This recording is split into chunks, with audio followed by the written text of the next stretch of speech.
আজ আমি আপনাদের শেখাবো নতুন একটা কিভাবে কম্পিউটার থেকে ফাইল ট্রান্সফার করবেন একই ওয়াইফাই কানেকশনে থেকে।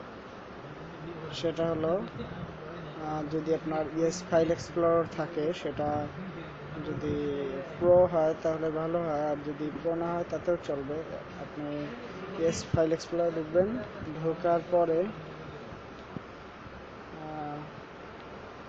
এসডি কার্ডে এখানে মেনুর অপশন আছে, মেনুতে গিয়ে নেটওয়ার্ক অথবা ল্যান, তো নেটওয়ার্কে ঢুকে তারপর ল্যানে যান, ল্যানে ক্লিক করেন, তারপর দেখুন এখানে সার্চ অপশন আছে, একটা সার্চ দিন।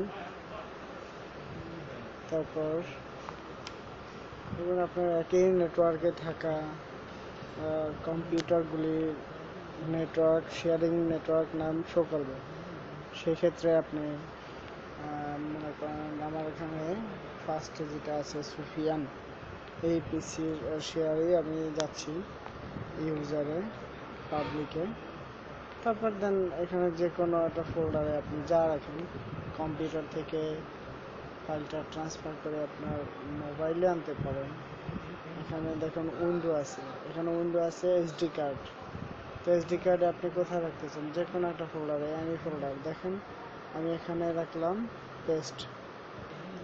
এখানে আমার ট্রান্সফার করতে পারতেছেন, ফাইল ট্রান্সফার করতেছেন খুব দ্রুত।